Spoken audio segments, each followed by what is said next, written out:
Bid'ah dalam kerangka ahli sunnati wal jamaah boleh dibahagikan kepada yang bahasa dan juga yang syarak.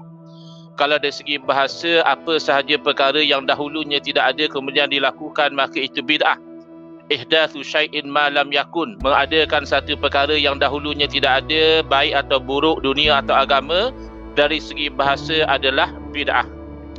Sementara dari segi syarak, yang ini akan memberi kesan kepada hukum, para ulama ahli sunnah wal jamaah berbeza pendekatan, bukan berbeza pendirian. Ini kita kena faham betul-betul, ya.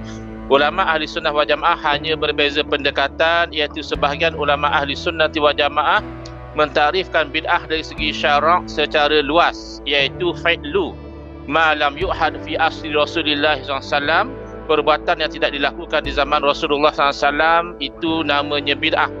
Maka oleh kerana luas, ia merangkumi urusan dunia dan juga urusan agama. Ia juga merangkumi perkara yang baik dan perkara yang buruk. Itu semuanya dinamakan bid'ah dari segi syarak, asalkan tidak dilakukan di zaman Nabi SAW.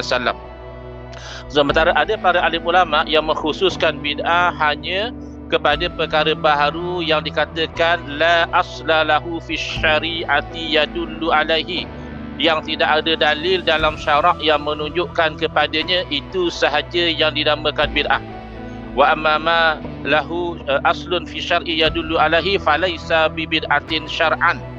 Apa sahaja perkara baharu yang apabila disiasat rupanya ada dalil yang menyokong, maka itu tidak dinamakan bid'ah dari segi syarak. Wa in kana bid'atan lughatan, walaupun ianya masih lagi dinamakan bid'ah dari segi bahasa. Maka pendekatannya berbeza. Satu umum, asal tak ada zaman Nabi, nama bid'ah. Satu lagi khusus, yang tak ada zaman Nabi dan tidak disokong oleh dalil sahaja, namanya bid'ah.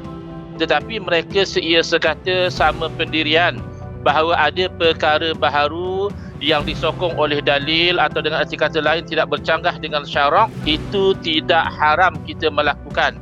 Tinggal lagi ulama pendekatan yang umum menamakan perkara baharu demikian sebagai bid'ah yang hasanah. Kenapa bid'ah? Kerana baharu. Kenapa hasanah? Kerana selari dengan syarak. Sementara ulama pendekatan yang kedua tidak menamakan ia bid'ah langsung, kerana mereka telah menyempitkan makna bid'ah hanya kepada perkara baharu yang tidak disokong oleh dalil.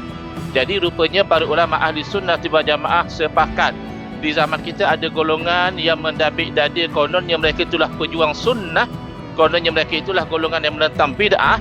Padahal kalau kita analisa dengan sunnah Nabi SAW, rupa-rupanya mereka ini adalah ahlul bid'ah.